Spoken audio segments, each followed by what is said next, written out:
Hello students, बेटे alpha scattering experiment और Rutherford का मॉडल पढ़ने के बाद हमने प्रीवियस वीडियो में एटॉमिक नंबर और एटॉमिक मास का कॉन्सेप्ट सीखा था, क्योंकि हमें पता चल गया अरेंजमेंट कैसा है, इलेक्ट्रॉन कहाँ प्रेजेंट है, प्रोटॉन कहाँ प्रेजेंट है, न्यूट्रॉन्स कहाँ प्रेजेंट है। तो उसी के बेस पे कुछ और उसके साथ रिलेटेड डेफिनेशंस हैं, अब हम वो कर लेते हैं। जैसे आइसोटोप्स, छोटी क्लासेस में आपने पढ़ा भी होगा, 10th क्लास में पढ़ा होगा, जब मैंडलिप के पीरियड के बारे में बात कर रहे थे हम, आइसोटोप्स के बारे में वहाँ बात हुई थी। What are isotopes? They are the atoms of the element. कौन से एलिमेंट के एटम? विच हैव, जिनका क्या सेम है, which have same atomic number. अगर एटॉमिक नंबर सेम है तो फिर क्या डिफरेंट होता है? But different atomic mass. Atomic number same होगा बट एटॉमिक मास उनका डिफरेंट होगा। सच एटम्स और such atoms of the element which have the same atomic number but different atomic mass, they are called as a isotope of each other. Simple example, बहुत सारी examples वैसे इसके लिए available है। सबसे simple example है पहला ही एलिमेंट, कौन? हाइड्रोजन। हाँ जी, हाइड्रोजन। मैंने आपको बताया था यहाँ पे क्या लिखना है, एटॉमिक नंबर, यहाँ पे क्या लिखना है, mass number. 1 hydrogen once means hydrogen का एटॉमिक नंबर भी 1 और मास, एटॉमिक मास भी 1। सिमिलरली एटॉमिक नंबर 1 ही है बट एटॉमिक मास 2 भी हो सकता है, एटॉमिक नंबर 1 है, एटॉमिक मास 3 भी हो सकता है। अब सब में देखो नीचे 1 लिखा है, मीन्स एटॉमिक नंबर सेम है बट एटॉमिक मास एक का 1 है, दूसरे का 2 है, तीसरे का 3 है। ये जो 1H1 जिसको हमने लिखा है, this is the most stable isotope, जिसको हम हाइड्रोजन के नाम से जानते हैं। वैसे आइसोटोप्स की टर्म में प्रोटियम भी लिख सकते हैं। 1H2, this is also called as deuterium, tritium, heavy hydrogen करके भी इसको लिखते हैं। तो आपको पता है ये नीचे हमने क्या लिखे हैं, एटॉमिक नंबर सबके सेम है, मासेस डिफरेंट है। ये हो गए आइसोटोप्स ऑफ हाइड्रोजन। सिमिलरली हमारे पास आइसोटोप्स और भी एलिमेंट्स के हैं, जैसे कार्बन के 6 कार्बन 12, 6 कार्बन 14। इसी तरह और एग्जाम्पल्स ले सकते हो। यूरेनियम की एग्जाम्पल ले लीजिए, 235 मास भी होता है और 238 मास भी होता है। यूरेनियम जिससे आप एटॉमिक फिजन के बारे में पढ़ा होगा न्यूक्लियर रिएक्टर्स के केस में। सिमिलर और एग्जाम्पल ऑक्सीजन की ले सकते हो, ऑक्सीजन के केस में भी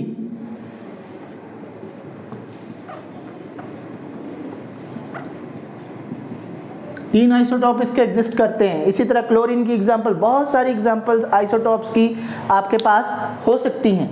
ठीक है बेटे, इसके अलावा और क्या हो सकते हैं एटॉमिक नंबर और एटॉमिक मास पे बेस? They are isobars. पहले थे isotopes, they are isobars. What are isobars? These are the elements which have, जिनका क्या होगा, which have different atomic number, atomic number अलग अलग होगा उनका but same, दूसरी चीज क्या रहेगी फिर, एटॉमिक मास। तो एटॉमिक मास उनका सेम होगा, एटॉमिक नंबर डिफरेंट होगा, मींस डिफरेंट एटम्स होंगे। वो पहले वो एक ही एलिमेंट था, जब एटॉमिक नंबर आपको पता है आइडेंटिटी है, इसका मतलब एलिमेंट्स डिफरेंट होंगे। एग्जाम्पल के लिए मेरे पास एलिमेंट्स हैं आर्गन, पोटेशियम, कैल्शियम। आर्गन का एटॉमिक नंबर आपको पता है 18, पोटेशियम का 19 एंड कैल्शियम का 20। तो ये इनके एटॉमिक नंबर्स डिफरेंट हैं बट मास नंबर, जो एटॉमिक मास इन तीनों का 40 होता है, hence they are isobars of each other. इसलिए वो क्या हो गए, एक दूसरे के आइसोबार्स हो गए। इसी तरह और एक वर्ड है आइसोटोन्स, व्हाट आर आइसोटोन्स? अब पहले वाले में केस में मैंने बोला कि एटॉमिक मास डिफरेंट होता है, एटॉमिक नंबर सेम होता है। दूसरे केस में मैंने बोला कि एटॉमिक नंबर अलग है, एटॉमिक मास सेम है। अब तीसरे केस में ये बोलूँगा आइसोटोन्स के केस में ना तो एटॉमिक नंबर सेम है ना एटॉमिक मास सेम है, एटॉमिक नंबर भी डिफरेंट होते हैं, एटॉमिक मासेस भी डिफरेंट होते हैं, बट फिर सेम क्या होता है? They have same number of neutrons. Number of neutrons जो हैं उनमें सेम होते हैं। एटॉमिक नंबर और एटॉमिक मास अलग हो सकते हैं, बट नंबर ऑफ न्यूट्रॉन्स जो हैं उस केस में डिफरेंट होते हैं। एग्जाम्पल के लिए आप ले सकते हो सल्फर और क्लोरीन। दोनों केसेस में देखिए, आपको पता है नंबर ऑफ न्यूट्रॉन्स कैसे फाइंड आउट करते हैं? मैंने आपको नंबर ऑफ न्यूट्रॉन्स पता करने के लिए फॉर्मूला बताया था। कैसे पता करते हैं number of neutrons? That is atomic mass minus atomic number. यहाँ पे चेक कीजिए, एटॉमिक नंबर कितना है? 16। इसमें कितना है? 17। अब इस केस में अगर फाइंड आउट करते हो atomic mass minus atomic number, कितना आ गया? That comes 20। इस केस में पता कर लीजिए atomic mass minus atomic number, that also comes 20। तो चेक कर सकते हो दोनों में क्या है? सेम नंबर ऑफ न्यूट्रॉन्स हैं, इसलिए हम इनको क्या बोलते हैं? आइसोटोन्स बोलते हैं। मीन्स सच एन एटम्स और such an elements which have same number of neutrons. Atomic number भी डिफरेंट हो सकता है, एटॉमिक मास भी डिफरेंट हो सकता है इस केस में। हमने बेटे सारे कॉन्सेप्ट पढ़ लिए हैं डिफरेंट, जो एटॉमिक नंबर जो एटॉमिक मास के साथ रिलेटेड थे। एटॉमिक नंबर से डायरेक्टली आपको नंबर ऑफ प्रोटॉन्स पता चल जाते हैं, अगर न्यूट्रल एटम है तो नंबर ऑफ इलेक्ट्रॉन भी पता चल जाते हैं। बट अगर एटम न्यूट्रल नहीं है तो नंबर ऑफ इलेक्ट्रॉन्स डिफरेंट होते हैं, मैं आपको ऑलरेडी बता चुका हूँ। अब कई केसेस में हो सकता है उस पर पॉजिटिव चार्ज हो, और कोई केस हो सकता है उस पर एलिमेंट के ऊपर या एटम के ऊपर पॉजिटिव या नेगेटिव चार्ज हो। जब पॉजिटिव चार्ज होता है, अदरवाइज न्यूट्रल है तो नंबर ऑफ इलेक्ट्रॉन और प्रोटॉन सेम है, पॉजिटिव चार्ज है तो इट मींस लेसर इलेक्ट्रॉन्स। अगर नेगेटिव चार्ज है तो मोर इलेक्ट्रॉन्स। जितना पॉजिटिव उतने कम इलेक्ट्रॉन, जितना नेगेटिव उतने ज़्यादा इलेक्ट्रॉन।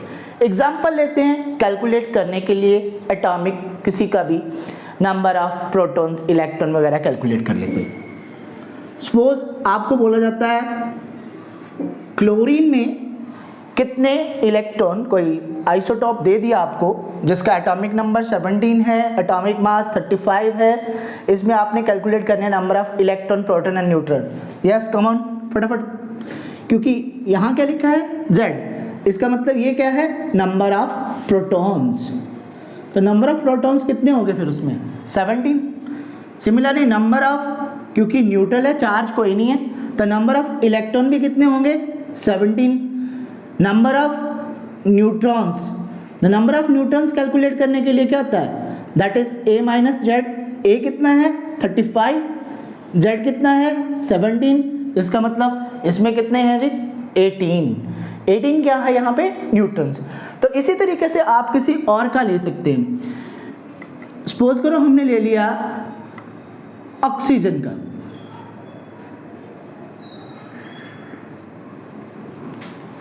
तो यहाँ पे क्या है? 8। इट मीन्स एटॉमिक नंबर 8 है, ऊपर क्या है? 16। तो एटॉमिक मास कितना है? 16। इलेक्ट्रॉन्स कितने हो गए इसमें के? एटॉमिक नंबर, सॉरी इलेक्ट्रॉन की बजाय पहले हम प्रोटॉन्स कैलकुलेट कर लेते हैं। एटॉमिक नंबर से डायरेक्टली पता चल जाते हैं नंबर ऑफ प्रोटॉन्स। तो प्रोटॉन इसमें कितने हैं? 8। नंबर ऑफ इलेक्ट्रॉन्स, अब इलेक्ट्रॉन्स का यहाँ पे थोड़ा सा झंझट है, ऊपर चार्ज 2 नेगेटिव है, अदरवाइज तो इक्वल होने थे, पर क्योंकि charge 2 negative it means 2 electrons are more. किसके comparatively more? That is more than the proton. Proton कितने हैं? 8, चार्ज 2 नेगेटिव है तो इसलिए इलेक्ट्रॉन कितने हैं? 10। न्यूटन कितने हो जाएंगे? That is 16 minus 8, that is equal to 8। इसी टाइप से आप किसी के भी number of proton, neutron, electron calculate कर सकते हैं। जैसे मैंने वहाँ पे नेगेटिव लिया, यहाँ पे लेट अस टेक एक पॉजिटिव वाला भी आयन ले लेते हैं। हमने ले लिया कैल्शियम आयन, हाँ जी, फटाफट करिए ज़रा, प्रोटॉन्स बताइए, क्योंकि ये हमें जो भी यहाँ लिखा है डायरेक्टली बताता है नंबर ऑफ प्रोटॉन्स। प्रोटॉन्स कितने हैं? 20। सिमिलरली यहाँ पे जो लिखा है, टॉप पे जो लिखा है उसके, वो होता है सम न्यूट्रॉन प्लस प्रोटॉन्स का। तो उससे तो अब क्या इलेक्ट्रॉन्स पता करने हैं तो फिर किससे पता चलेंगे? वैसे तो उसमें कितने होने थे? 20 अगर न्यूट्रल होता तो, पर इस पे क्या है? 2 पॉजिटिव चार्ज है। जब मैंने बोला पॉजिटिव चार्ज है तो क्या करने हैं? कम कर देने। इलेक्ट्रॉन कम कर दिए तो कितने हो गए? 20 में से जितना चार्ज है 2 पॉजिटिव कम कर दिए 2, हाँ जी 18 हो गए। तो न्यूटन्स कितने हैं? That is 40 minus 20 that is 20। तो इस तरीके से आप किसी के भी इलेक्ट्रॉन, प्रोटॉन, न्यूटन्स कैलकुलेट कर सकते हैं। डिफरेंट आइसोटॉप्स हो सकते हैं, आइसोबार हो सकते हैं, उसमें आपको number of proton neutron calculate करना है।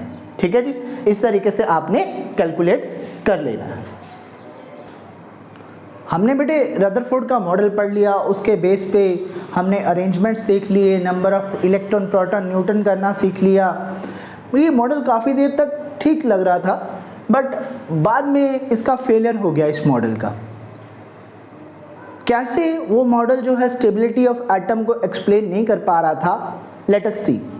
तो इसमें हम करेंगे फेलियर ऑफ रदरफोर्ड मॉडल, और आइदर यू में से limitation of, drawbacks of Rutherford model. तो रदरफोर्ड ने क्या बोला था, उसके अकॉर्डिंगली एटम के सेंटर में क्या होता है? न्यूक्लियस, और electrons they are revolving around the nucleus in the various fixed orbits. ऐसे ही बोला था। Suppose electron is revolving here और in very many of the orbits. अब ये कहता है ये, और मैक्सवेल जो है उसके अकॉर्डिंगली क्या है? Clerk Maxwell was the name of scientist, जिसके अकॉर्डिंगली जब एक चार्ज पार्टिकल किसी दूसरे चार्ज पार्टिकल के इन्फ्लुएंस में रिवॉल्व करता है तो धीरे धीरे वो क्या करता है? एनर्जी लॉस्ट करता है।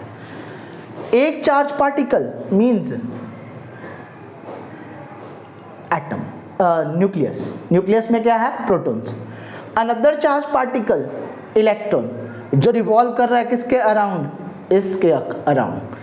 Whenever according to Maxwell, जब एक चार्ज पार्टिकल रिवॉल्व करेगा दूसरे स्टैटिक वाले चार्ज पार्टिकल के अराउंड तो एनर्जी लॉस्ट करता रहेगा। मींस इलेक्ट्रॉन अगर यहाँ रिवॉल्व कर रहा है एनर्जी लॉस्ट करेगा अल्टीमेटली कहाँ आ जाएगा? उससे नीचे वाले ऑर्बिट में। यहाँ पे जाके भी वो रिवॉल्व करेगा तो एनर्जी लॉस्ट करेगा तो किस में आ जाएगा? उससे नीचे वाले ऑर्बिट में। इस तरीके से उससे नीचे वाले ऑर्बिट में, और अल्टीमेटली कहाँ पे फॉल कर गया? न्यूक्लियस में। अगर न्यूक्लियस में फॉल कर गया तो एटम की एग्जिस्टेंस नहीं रही, एटम कोलैप्स हो गया। तो सबसे बड़ा लिमिटेशन यही था, पहला लिमिटेशन जो मैक्सवेल के अकॉर्डिंगली था, उसके अकॉर्डिंगली इलेक्ट्रॉन अगर एनर्जी लॉस्ट करता रहेगा तो अल्टीमेटली कहाँ फॉल हो जाएगा? न्यूक्लियस में। इसका मतलब it does not explain what it does not explain the stability of atom. Atom की स्टेबिलिटी को ही एक्सप्लेन नहीं कर पाया। इसके अकॉर्डिंगली तो एटम अनस्टेबल है। दूसरा, इट डज नॉट एक्सप्लेन, और क्या नहीं एक्सप्लेन कर पाया? Electronic structure of atom. Means atom के अंदर इलेक्ट्रॉन की एनर्जी कितनी है, उसका शेल कौन सा होता है, कौन से ऑर्बिट में कितनी एनर्जी होती है, उसके बारे में कोई नॉलेज इसने प्रोवाइड नहीं करी। And one more major drawback, it could not explain. क्या नहीं एक्सप्लेन कर पाया ये? जो मेजर चीज़ थी, it could not explain the line spectrum of hydrogen. It could not explain line spectrum of hydrogen. Hydrogen का स्पेक्ट्रम उसको एक्सप्लेन नहीं कर पाया। स्पेक्ट्रम आपने 10th क्लास में पढ़ा होगा, प्रिज्म का एक्सपेरिमेंट। उसमें जब लाइट फॉल करती थी तो फर्दर किस में? 7 कलर्स में डिसोशिएट हो जाती थी। वो लाइट का स्पेक्ट्रम था। बट अब हम किसके बारे में पढ़ेंगे? नेक्स्ट हम पढ़ेंगे spectrum of atom, means atomic spectrum, which is formed by light produced from the hydrogen atoms. तो ये वो जो लाइन स्पेक्ट्रम है उसको एक्सप्लेन नहीं कर पाया। तो लाइन स्पेक्ट्रम एक्सप्लेन करने के लिए हमें क्या है, लाइट का नेचर पढ़ना पड़ेगा। क्या पढ़ना पड़ेगा? नेचर ऑफ लाइट पढ़ना पड़ेगा। ठीक है, तो स्पेक्ट्रम पढ़ने के लिए हमें पढ़नी है नेचर ऑफ लाइट। तो nature of light that is the dual nature of light. We can say dual है लाइट की नेचर। ड्यूल का मतलब डबल करैक्टर है। डबल करैक्टर क्या है? एज ए वेव भी होता है, एज ए पार्टिकल भी होती है। लाइट वेव्स भी हो सकती है, लाइट एज ए पार्टिकल भी हो सकता है। तो पहले पढ़ेंगे wave nature of light.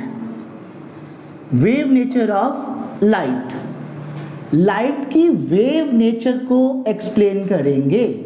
What is wave? वैसे तो मैंने ये जो बनाया है ना, ये भी वेव है, वेवी, आपने जनरली सुना होगा वर्ड। What is wave? जब कभी भी आप कहीं वाटर बॉडी में, कहीं लेक के किनारे बैठे होंगे, कभी उसमें पत्थर फेंक के देखा, तो आपने देखा होगा इस तरीके से लहरें उठती हैं, दैट इज़ वेव। डिस्टर्बेंस जब उसमें क्रिएट हुई तो उससे क्या ट्रैवल की? वेव्स। तो वेव्स क्या होती हैं? Waves that can be described as, क्या कैसे डिस्क्राइब कर सकते हो? That can be described as the disturbance that can travel through the medium. That can be described as the disturbance that can travel through the medium. एक place से दूसरे place तक, वो आपने वहाँ डिस्टर्ब किया था मीडियम, कहाँ तक आ गई? टूवर्ड्स द बैंक ऑफ, किनारे की तरफ आती है ना वेव्स, तो वो ट्रैवल कर गई। तो डिस्टर्बेंस जो ट्रैवल की वो वेव है। तो let us know first of all कि वेव के करैक्टर्स क्या होते हैं। मैंने अभी बताया वेवी नेचर होती है, मीन्स अप्स एंड डाउन्स होते हैं उसमें, इस तरीके से। ये वेव, तो वेव के कुछ करैक्टर्स हमें वेव नेचर से पहले पता होने चाहिए। क्या क्या करैक्टर पता होने चाहिए? एग्जाम्पल के लिए वेव लेंथ। वेव लेंथ को डिनोट करते हैं बेटे लैम्डा से। इन्वर्ट कर दो y को, वो लैम्डा है। What is lambda? What is wave length? ये जो पॉइंट्स होते हैं किसी वेव में, ये जो पॉइंट जो ऊपर की तरफ आपको दिखाई दे रहे हैं, they are called as crest.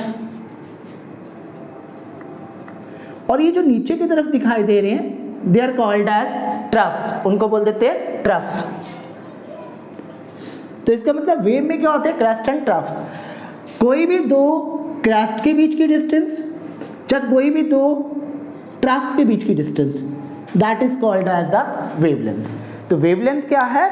It is the distance between the two consecutive crest और troughs. It is the distance between the two consecutive crest और ट्रफ्स। अब क्योंकि लेंथ है तो किस में मेजर करेंगे? वैसे तो मीटर वाले यूनिट में मेजर करेंगे, बट क्योंकि वेव्स बड़ी छोटी होती हैं तो इसलिए मीटर वाले यूनिट्स जो हैं वो हमारे यहाँ पे काम नहीं आएंगे। हमें छोटे यूनिट्स यूज़ करने पड़ेंगे, like nanometre, angstrom, picometre. What is nanometre? 1 nanometre that is equal to 10⁻⁹ metre, जा 10⁻⁷ सेंटीमीटर। एंगस्ट्रॉम 10⁻⁻10 मीटर, सेंटीमीटर में लिखेंगे 10⁻⁸ सेंटीमीटर हो गया। Picometre 10⁻12 metre. तो ये छोटे यूनिट्स इसके लिए यूज़ करते हैं, इसके मेजरमेंट के लिए। किसकी मेजरमेंट के लिए? वेवलेंथ की मेजरमेंट के लिए। एक दूसरी चीज़ है यहाँ पे, दैट इज फ्रीक्वेंसी। वेव का वेवलेंथ नोट करना होता है, जहाँ फ्रीक्वेंसी नोट करनी होती है। फ्रीक्वेंसी को डिनोट करते हैं न्यू। ये जो v बनाते हैं, v को थोड़ा सा एक्सटेंड कर दीजिए तो न्यू बन जाता है। फ्रीक्वेंसी क्या है? आप रेडियो स्टेशन सुनते होंगे, FM सुनते होंगे, उस पर आप सुनते होंगे कि इतनी फ्रीक्वेंसी का रेडियो स्टेशन है। तो फ्रीक्वेंसी क्या है? वेव्स के साथ रिलेटेड है। The number of waves passing through a one point that is called as frequency. अगर एक पॉइंट पे एक सेकंड में 10 वेव्स पास कर रही हैं, इट मीन्स अ फ्रीक्वेंसी कितनी है? 10। So number of waves passing through a point in 1 second, that is called as the frequency. तो उसको क्या बोल देते हैं? फ्रीक्वेंसी. क्या मैंने बताया? Number of waves passing through a point in 1 second, that is called as the frequency. Represent किससे करते हैं? न्यू से रिप्रेजेंट करते हैं. यूनिट इसके क्या होते हैं? यूनिट्स होते हैं इसके हर्ट्स, जहाँ HZ से भी लिख देते हैं. ठीक है. 1 hertz that is equal to 1 cycle per second. 1 cycle per second. अब हर्ट्स की बजाय आपने कई बार सुना होगा किलो हर्ट्स. जैसे आप रेडियो स्टेशन की बात कर ले, जनरली वो किलो हर्ट्स या मेगा हर्ट्स में होती है. Kilo means 10⁻³ hertz, mega hertz means 10⁻⁶ hertz. ठीक है. तो इस तरीके से इसके यूनिट्स हो सकते हैं. अब तीसरी चीज क्या है इसकी जो इंपॉर्टेंट, दैट इज वेलोसिटी. आपने सिंपली पढ़ा हुआ है 9th क्लास में. What is velocity? It is the distance travel by any object in 1 second. तो यहाँ पे डिस्टेंस ट्रेवल बाय ऑब्जेक्ट नहीं है, this is a distance, linear distance travel by wave in 1 second. Wave 1 second में कितनी distance travel करती है? That is the velocity. v से भी रिप्रेजेंट कर सकते हैं. लाइट वेव्स हैं तो आपको पता है वेलोसिटी ऑफ लाइट को किससे डिनोट करते हो आप? c से डिनोट करते हो, तो c से भी डिनोट कर सकते हैं. It is the linear distance travel by the wave in 1 second. 1 second में वेव कितनी लीनियर डिस्टेंस ट्रेवल करती है? सपोज कर लीजिए उसको मैं v लिखता हूं, तो कैसे कैलकुलेट कर सकते हो? कैसे कैलकुलेट कर सकते हो? कितनी वेव्स पास हुई, नंबर ऑफ वेव्स कितनी पास हुई, और उन वेव की वेवलेंथ कितनी है.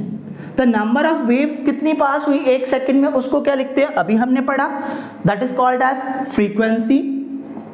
और वेवलेंथ को किससे रिप्रेजेंट करते हो? लैम्डा से. It means v that is equal to nu is to lambda. जब v को लाइट की बजाय हम अगर v की बजाय c लिखते हैं तो it is c is equal to nu is to lambda. तो ये एक्सप्रेशन आपके बहुत काम आएगा to find the numericals. Numericals पता करने के लिए काफ़ी आपके ये एक्सप्रेशन जो है काम आएगा. अच्छा, अब हमने 3 कैरेक्टर्स किए, वेवलेंथ, फ्रीक्वेंसी, वेलोसिटी. इसके अलावा एक और होता है that is amplitude. Amplitude, amplitude को a से डिनोट करते हैं. What is amplitude? एम्पलीट्यूड क्या है? ये जो क्रस्ट है उसकी हाइट है कुछ, जहाँ कोई भी ट्रफ है उसकी क्या है? डेप्थ है. जनरली वो सेम होते हैं, जितनी हाइट पे जाता है उतना ही डाउन जाता है. पेंडुलम भी आपने देखा ना, जितना इधर जाता है उतना ही उधर जाता है. तो ये जो हाइट ऑफ द क्रेस्ट और either depth of the trough, that is called as the amplitude. Height of the crest और depth of the trough, that is called as amplitude. ठीक है. एम्पलीट्यूड को a से डिनोट करते हैं. कैसे पता करते हैं? हाइट ऑफ द क्रस्ट और either depth of the crust trough, sorry, ये एम्पलीट्यूड होते हैं. अच्छा, एक एम्पलीट्यूड के अलावा और भी एक हमारे पास इसका करैक्टर है. वो करैक्टर है, इसके अलावा होता है wave number.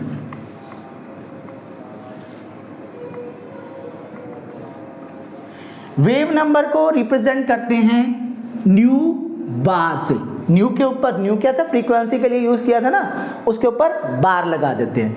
New bar that is the inverse of wavelength. Inverse of wavelength, wavelength का इनवर्स है.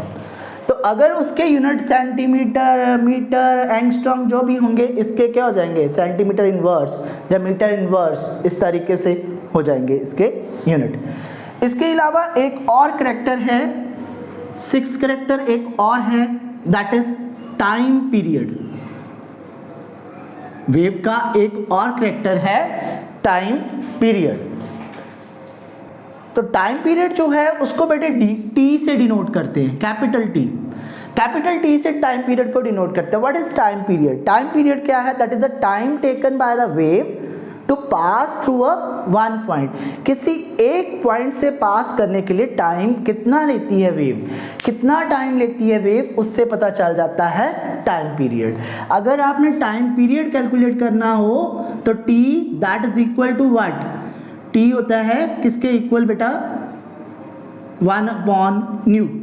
न्यू क्या था, number of waves passing through one point in 1 second. तो t इज इक्वल टू 1/न्यू अगर आप कर देते हैं, न्यू का इन्वर्स कर देते हैं तो उससे क्या पता चल जाता है, टाइम पीरियड पता चल जाता है।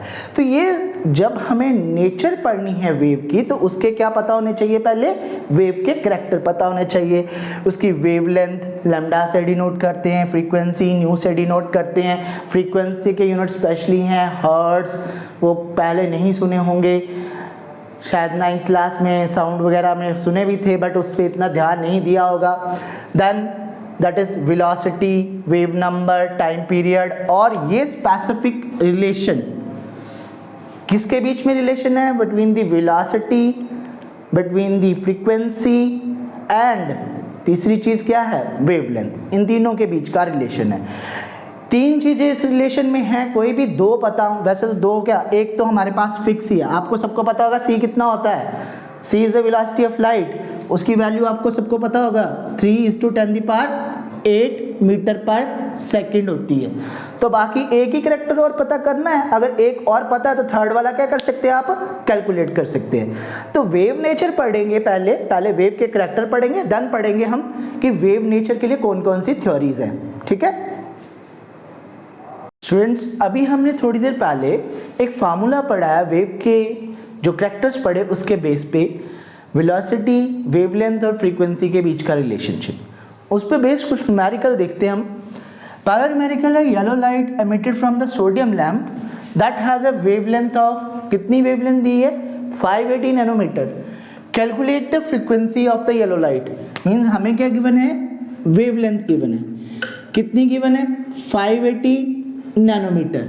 नैनोमीटर के बारे में भी अभी हमने बात की है, 1 nanometre that is equal to 10⁻⁹ metre. तो इसका मतलब अगर मीटर्स में देखते हैं तो वेवलेंथ कितनी है, 580 इंटू 10⁻⁹ मीटर। कैलकुलेट क्या करना है, फ्रीक्वेंसी इज टू कैलकुलेट।